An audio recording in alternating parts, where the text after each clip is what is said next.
A very good day to everyone. This is Dr. Neha Khodke welcoming you for yet another session of Zomeo Classroom.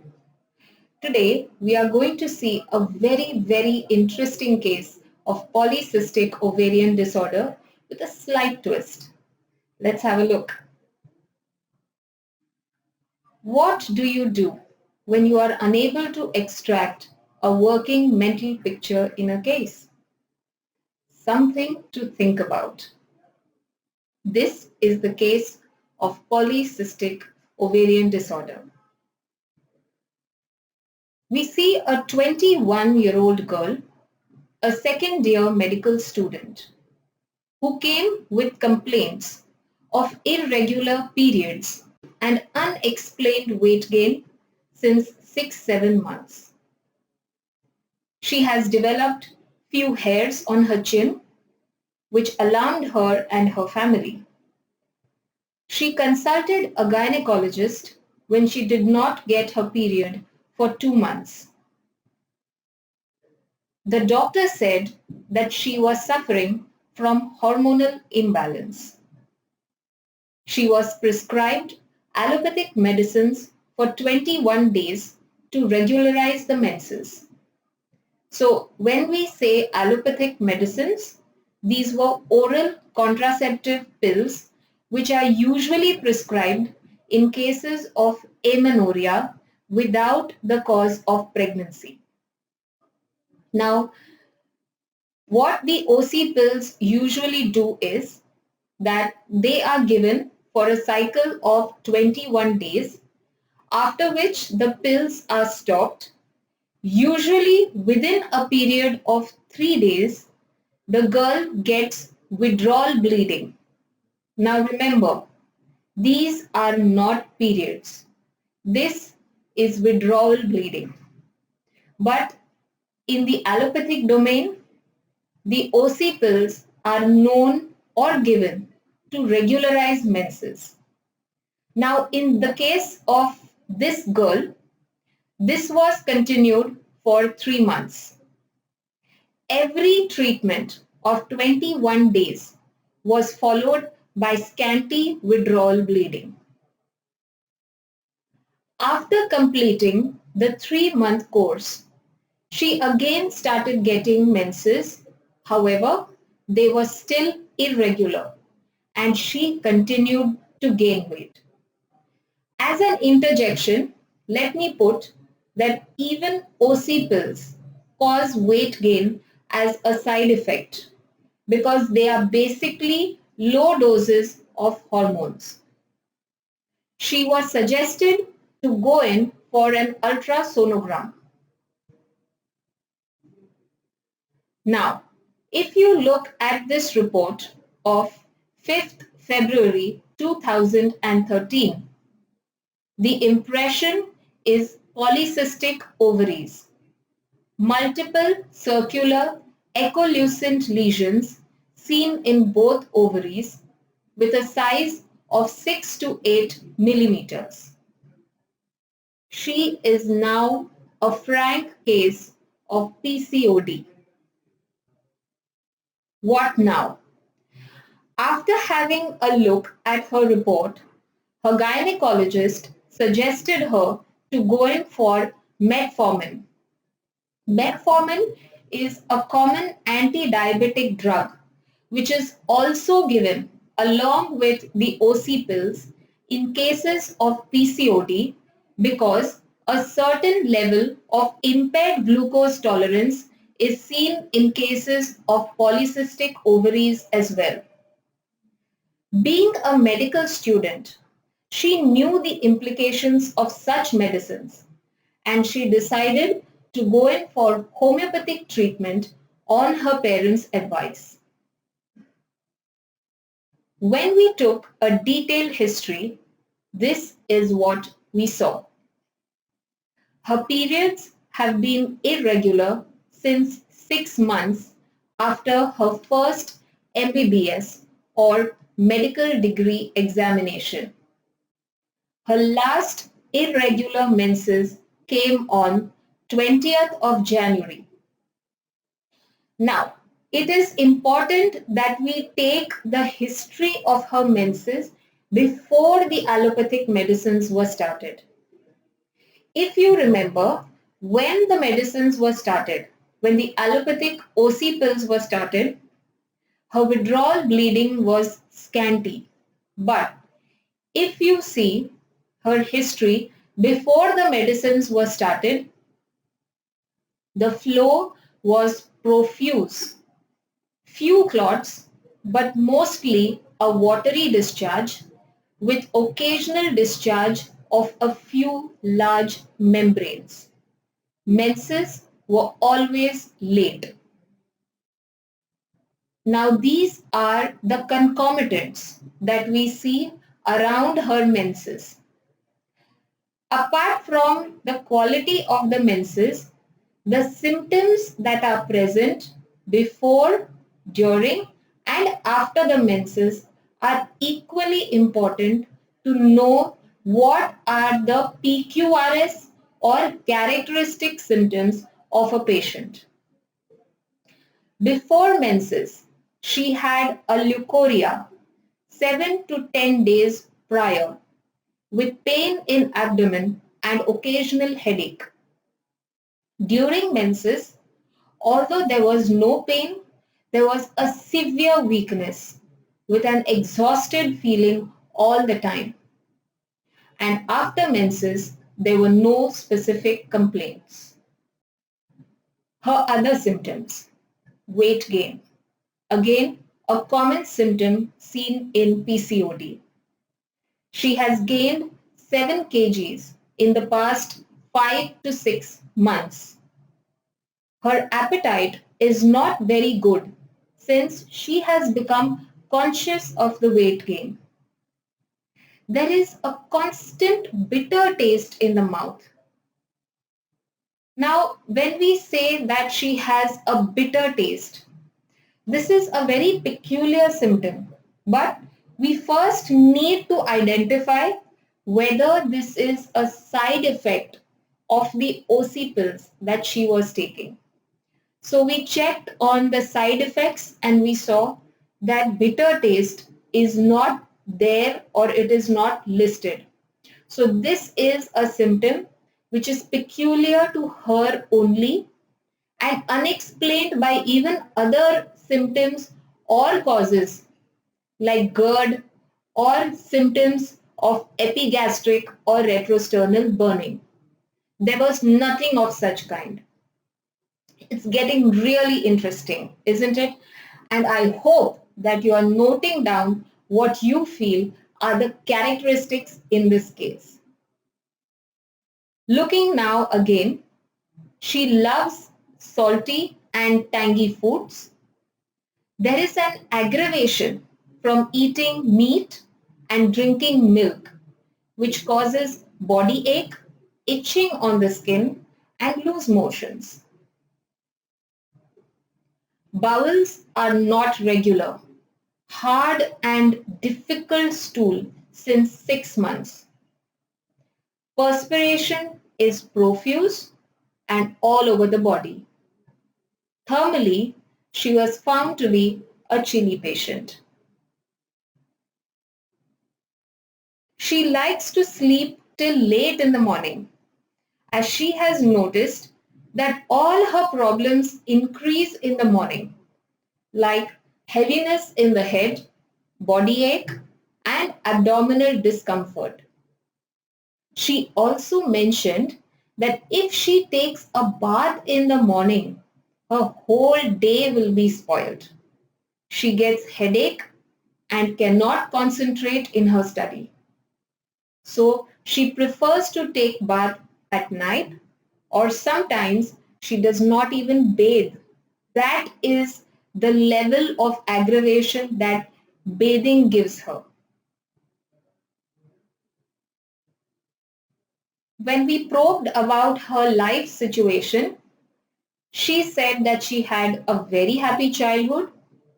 Her ambition is to become a doctor and heal people. When asked for the reason behind this choice, she said, "Nothing in particular. I just like biology and science as subjects.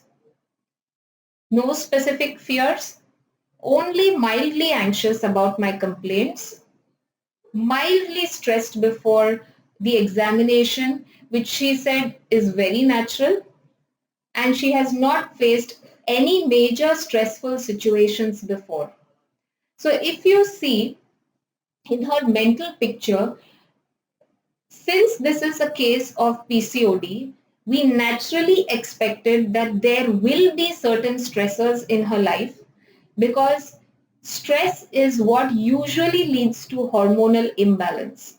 Now, in this case, we were not able to extract any such major stressful factor apart from the fact that she is mildly stressed before an examination, which is natural in everybody. What do we do now? How do we prescribe when the mental picture does not show any major characteristic symptoms? Can we prescribe when the mental picture does not show any major characteristic symptoms? What do we do in this case? Do we give up? Do we say, no, we cannot give you a medicine because there is no mental picture that we can extract? Why? Is it necessary to always have a mental picture when we prescribe? I don't think so. This is not what our stalwarts say. We usually try to get a mental picture so that we are able to give a constitutional that covers everything. That is the Kantian approach. But in cases such as these, when a mental picture cannot be extracted very well, we do have an approach to fall back on, which was given by another very, very important and huge name in homeopathy, and that is Boenninghausen. We just need to use a different approach in this case. Now, if you look at what is written by Boenninghausen, he has specified that a case can be suitably resolved and an accurate remedy achieved by prescribing on the striking and singular symptoms of a case. So, when we say that we have no mental picture, we do not need to panic or get anxious. All we need to do is see if there are any other symptoms that are absolutely striking in this patient. And if you have looked carefully at the case history, you will have noted that there are many such symptoms that are characteristic for this patient. Let's have a look at which they are. What do we have in this case? Now, when we look at what Boenninghausen says, he says that there are certain symptoms which you can consider to be absolutely characteristic or striking for a patient in your case. The first in this case is the peculiarity of the disease, the characteristic symptoms of her menses. The second are the concomitants, which are so obvious and so intense in this patient. We talk about the weakness during the menses, the bitter taste in the mouth, as well as the constipation. The constipation and the bitter taste especially cannot be explained and are unrelated to the chief complaint. The third, again, very, very intense features in this case are the modalities. The marked aggravation from bathing, eating meat, drinking milk. And fourth, the morning aggravation, the time modality, given so much importance by Boenninghausen and Boger. We do have a lot of symptoms in this case on which we can prescribe the right remedy. We just need the right approach. Remember, every case need not be solved in a specific way or in just one way. There are different stalwart approaches that can also be applied and that we can always fall back on to ensure that we are giving the correct remedy to our patient. Now let's have a look at the totality. Here is the totality of symptoms that we took for this patient based on the Boenninghausen approach. The first symptom was menstruation too late. Remember, we need to take the core picture of the patient, which is unadulterated from the allopathic medicines that were given later. So importance is given to the quality of the periods before the allopathic medicines were given. So menstruation too late, menstruation profuse, menstrual discharge membranous, menstrual discharge watery. All four of these symptoms denote the peculiarity of the disease. Our next symptoms are the concomitants: weakness during menses, bitter taste in mouth, constipation. We then go to the modalities. Again, extremely important and intense in our case. Eating meat aggravates, drinking milk aggravates, aggravation from bathing, aggravation in the morning. And we have also taken an important craving, which becomes a good modifier or determiner to the final remedy, which is a desire for salty food. Now, this statement has been made in the BBCR or Boenninghausen characteristics and repertory. The cravings and aversions to various foods furnish some of the most important points in deciding upon the remedy. Another important point that is mentioned in the preface of BBCR is about modalities. Boenninghausen gives so much importance to modalities that he says that if you finally arrive at a remedy for the patient, but the remedy does not cover the modalities of the case or covers the opposing modalities of the case, you must reconsider the remedy, which means that we must doubt the remedy that we have found because the modalities were not covered. See how much importance Boenninghausen gives to the modalities in a case. Now let us see how we have converted these symptoms into rubrics. It is but obvious that we will this time be taking all the rubrics from the BBCR or Boenninghausen's characteristics and repertory. Menstruation too late is from the menstruation chapter of BBCR, Menses too late. The next symptom, menstruation profuse, taken again from the menstruation chapter, Menses profuse 2. Menstrual discharge in membranes, taken from menstruation chapter, menstrual blood or blood discharges membranous. And watery menses, menstruation chapter, menstrual blood or blood discharges watery. The next is a concomitant, weakness during menses. Again, taken from the menstruation chapter, concomitants during menses, generalities, weakness. So can you see how the first 5 symptoms have only been taken from the menstruation chapter of BBCR? This is how detailed this repertory is.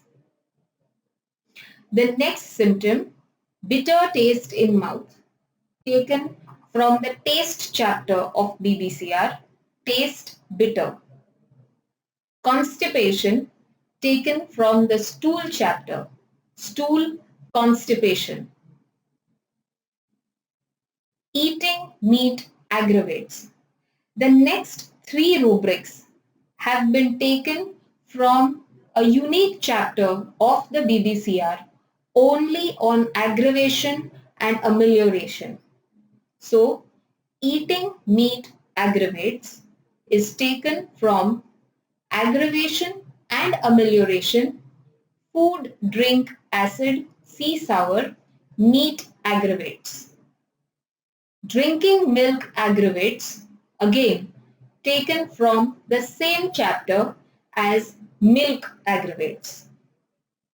Aggravation from bathing is a direct converted rubric as bathing and washing aggravates, again from the aggravation and amelioration chapter of BBCR. Aggravation in the morning is taken from the chapter Conditions in General with time morning. And the last, Desire for salty food, taken from the Appetite chapter, Desire for salty things. We will now record all these rubrics from the BBCR in HomePad Zomeo and see the results that come up. Let us now record the rubrics of our totality using HomePad Zomeo and see which is the remedy that comes up. Because we have adopted the Boenninghausen approach in this case, we will now be taking the rubrics or considering only those rubrics from BBCR or Boenninghausen's characteristics and repertory, because this is the repertory that is true to the Boenninghausen approach. However, I will be showing you how we can look for all of these rubrics using the different techniques of arriving at a rubric with HomePad Zomeo. We start with the first rubric, Menses too late. I will show you the first, which is the simplest way in which you can search for a rubric, that is repertory search. This is like a search engine in which you just type in certain keywords and you get the search results from all over the software, from all the repertories in the software. So the first is Menses too late. What I need to do is, in this search bar here, I type in the keywords. So I type in Menses late. Enter. And now I see 338 references. However, I am only looking for those references from the BBCR. This is represented by this abbreviation, Boenning. I click on Boenning and I see one reference for Menses too late. This is the rubric I am looking for and I record this rubric. I can record this rubric either by double clicking on it, or I click on Record Symptom present in this ribbon. I click on it and the rubric is recorded. The next rubric that I want to record are Menses profuse. So I have already typed in Menses. Now all I need to do is type profuse.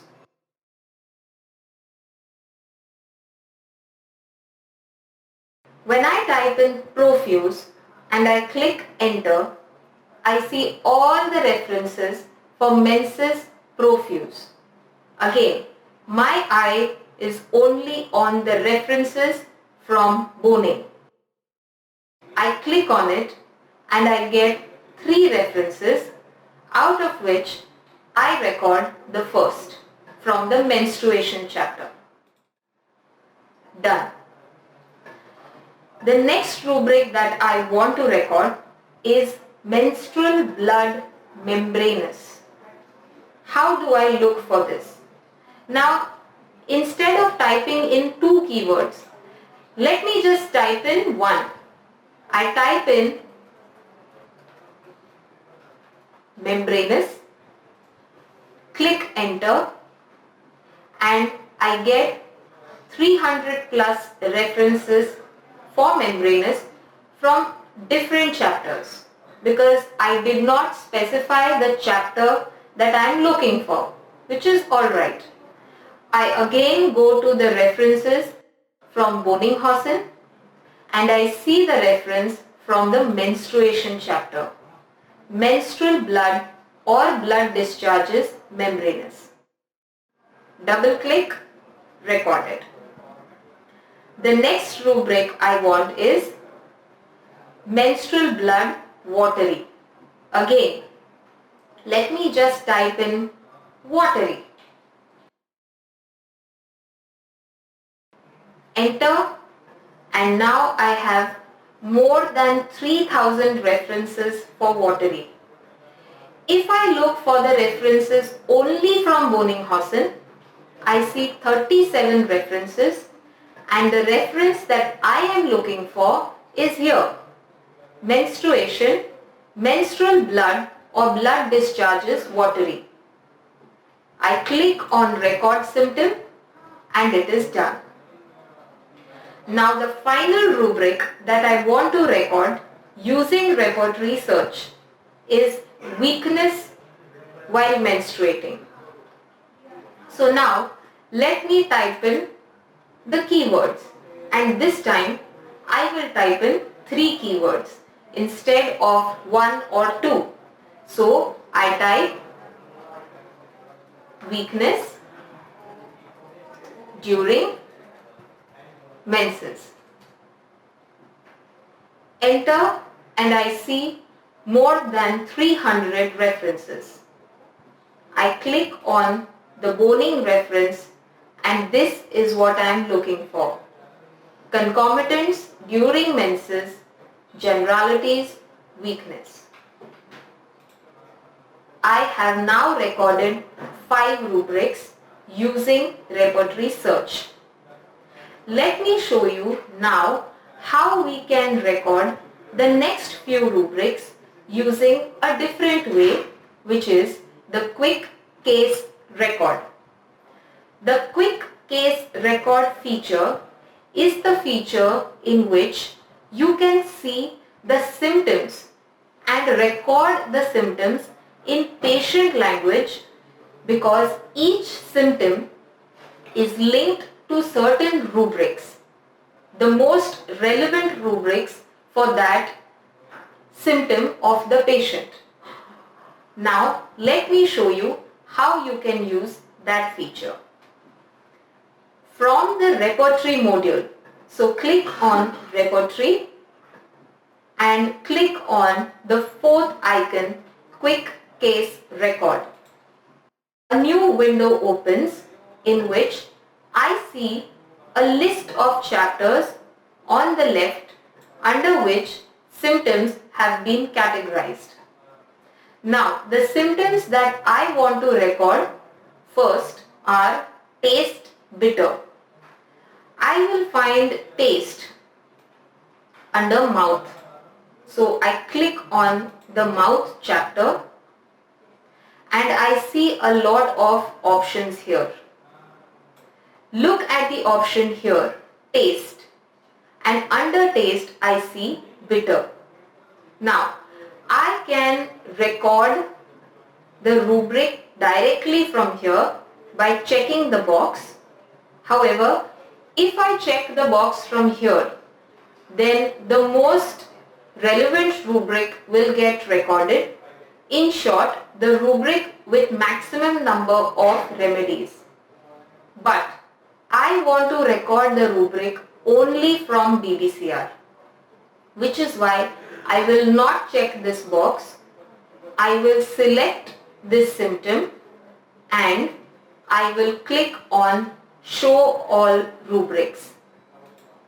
When I click on Show All Rubrics, what I see are 11 rubrics that have been linked to this particular symptom. And now I record the rubric from BBCR. I select it and click Record Symptom. It's now recorded. The next symptom that I would like to record is constipation. Constipation is what I will see under rectum and anus. And I have already seen constipation here. This is the section that I am looking at. This is the symptom that I want, constipation. I click on constipation, again go into Show All Rubrics, and now I click on the option from BBCR, which is Stool Constipation, record the symptom. And this rubric is now recorded. The next symptom that I would like to record is meat aggravation. Now, aggravation from any kind of food is what I will see in the chapter on food, which is here in the list. So I click on food. When I click on food, there are few options that I see: aggravation from, amelioration from, aversion to, and desire for. My focus is on aggravation because I have my next two rubrics, aggravation from meat and aggravation from milk. So I look for meat, I find it here, milk is just below it. So first let me record meat.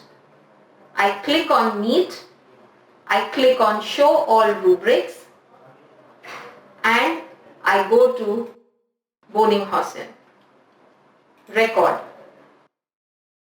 The next rubric I will record is milk. I click on milk, I go to Show All Rubrics, and again I select Boenninghausen. Record. Now I have recorded 4 rubrics using the quick case record. The last and final way in which I am going to show how to record the last 3 rubrics is the classic way. The way in which we enter the chapter of the repertory, look for the rubric and record it. So for that, let us go into classic view. We can go into classic view by clicking on the repertory module and selecting classic view. When I select classic view, on the left hand side I see the repertory list. I now want to enter into BBCR. So for that, this is the abbreviation I am looking for, Bonnet. I click on the plus sign to show me a display of all the chapters. Now, the rubric I am looking for is Bathing Aggravates. Bathing Aggravates can be seen under the chapter Aggravation and Amelioration. So, I go to the chapter of Aggravation and Amelioration, which is the last chapter in BBCR. I click on it. The chapter now opens.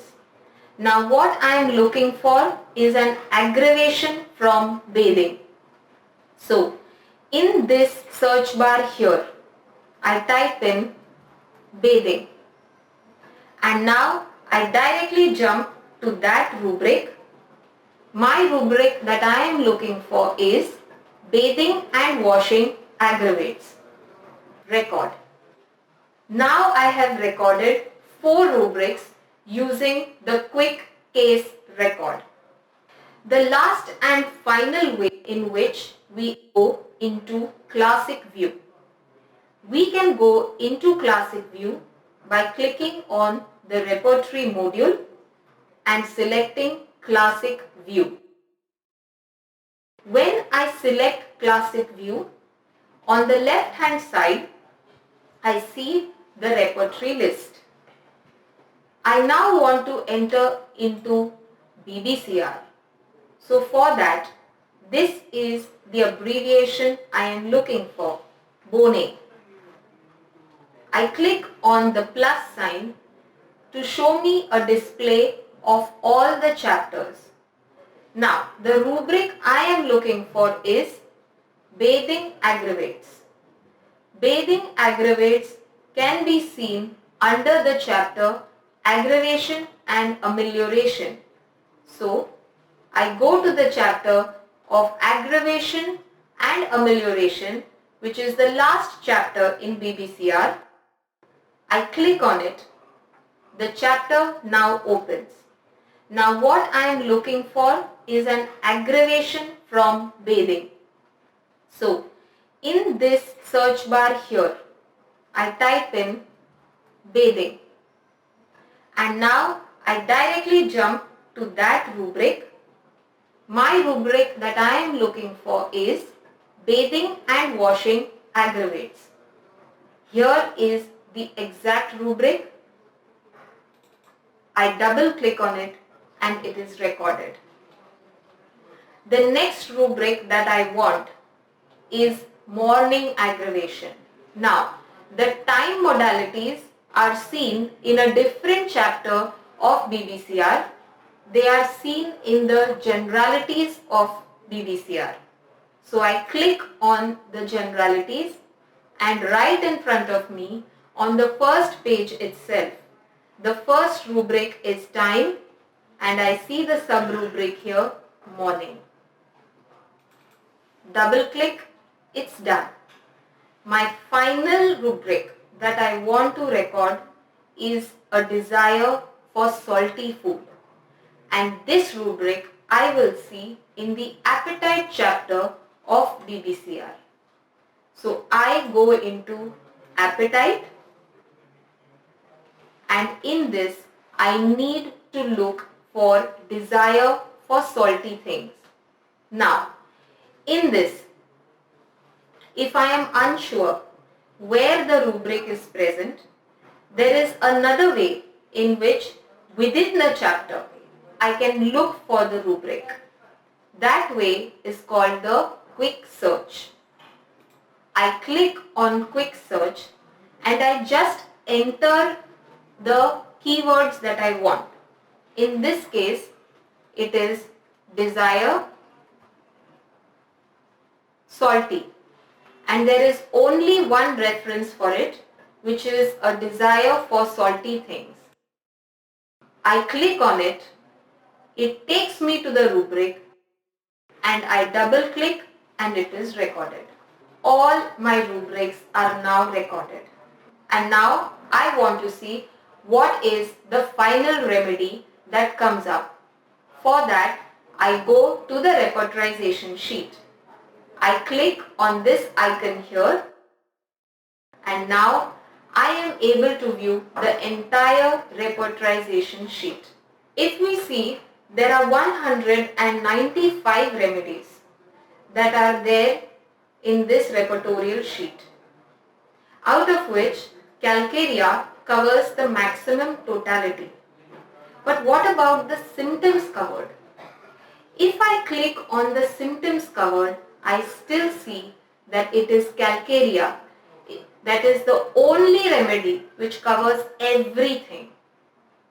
Now, if you would have recorded these rubrics from different other repertories, we would have got a much larger search result and much more remedies to choose from.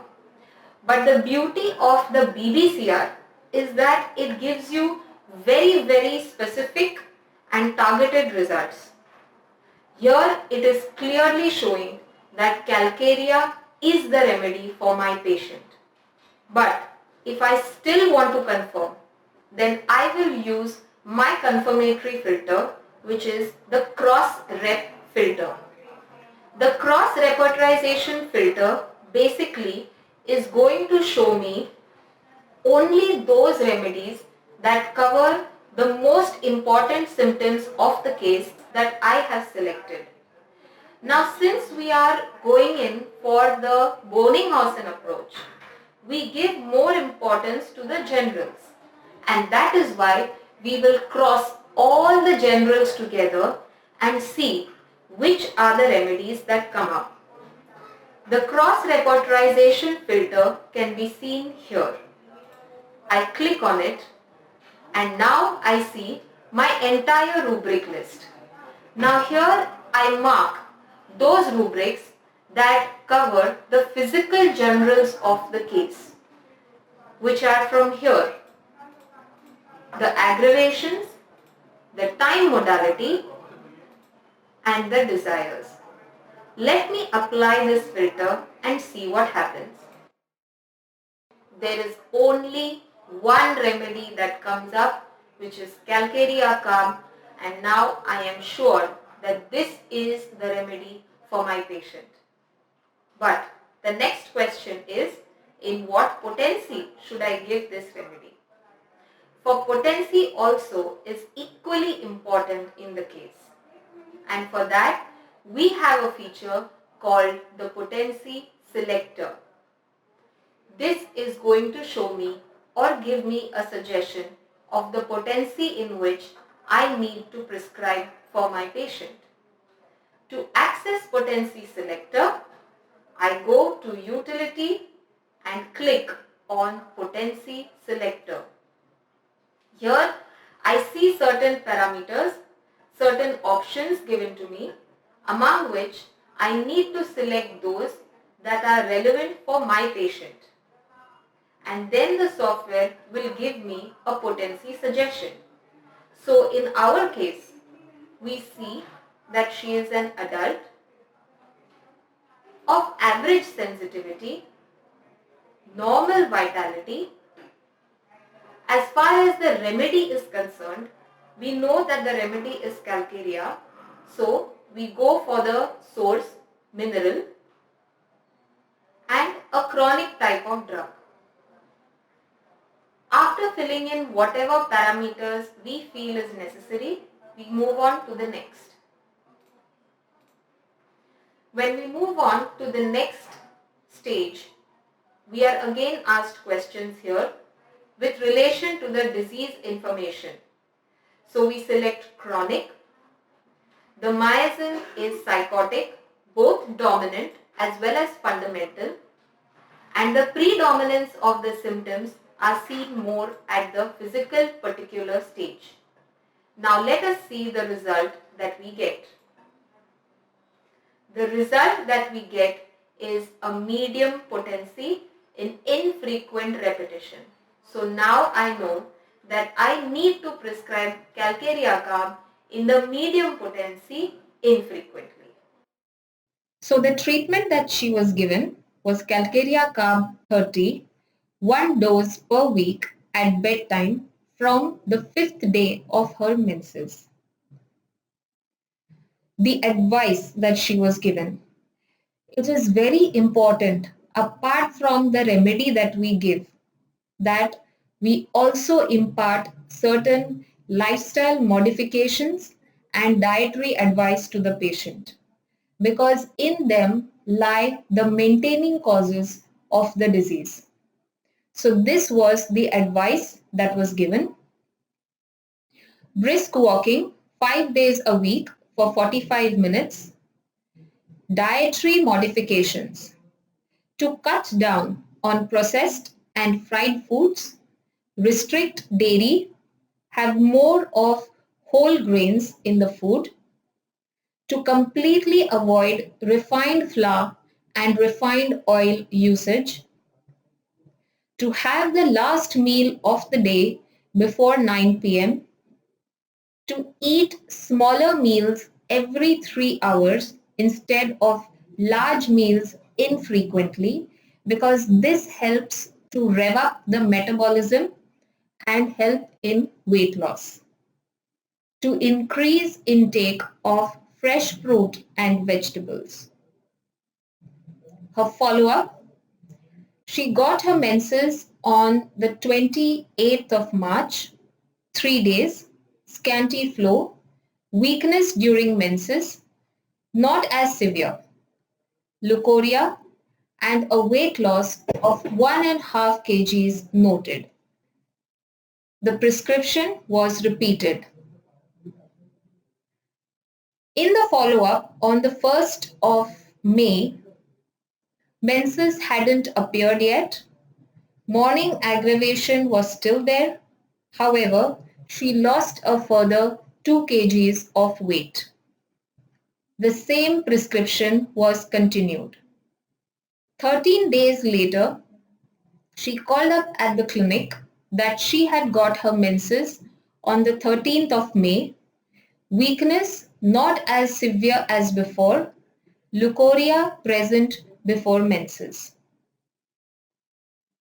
On the 28th of June, when she came for her next follow-up, she had got her periods on the 23rd of June, flow 3 days, moderate, few clots, but the weakness was reducing and the leukorrhea was better. She lost weight further, but what really caught our attention was that even her morning aggravation seemed a little better this time.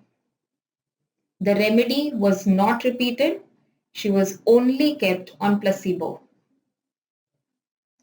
On the 8th of August, she reported that she got her periods on the 31st of July. If we see the previous follow-up, she got her periods on the 23rd of June. So what we are seeing is that the gap between one period to the next was slowly normalizing. She was still 7 days ahead, but much better than what it was before. Flow 3 days, weakness reducing, leukorrhea improving. She is now bathing every day in the morning without any aggravation of complaints. Weight came down further at a steady 58.5 kgs, and she was advised to repeat her sonography. Look at the report. No obvious mass lesion or free fluid detected in the pelvic region on sonographic examination. She had become absolutely normal within a span of just 5 months. Now, what is the learning that we acquire from this case? Every case that comes into our clinic need not be a textbook case containing characteristic mentals and generals. Many times, the particulars are the hero of the case and predominate the entire patient picture. At such times, we consider the characteristics at the particular level that will guide us to the correct remedy, and very often they do. In this case, Boenninghausen's approach helped to decide the correct remedy. Pathology is equally important in refining our search for the remedy, since it helps to determine the miasmatic evolution of the patient. With the right remedy, it is not only the chief complaint, but the other peculiarities as well that will improve. So, if you saw in this case, it was not just her menses, but even her morning aggravation that improved a lot. So we see an overall improvement in this girl. Thank you very much, and I hope that you have taken a lot of learning from this case. We will see you next week. Goodbye and take care.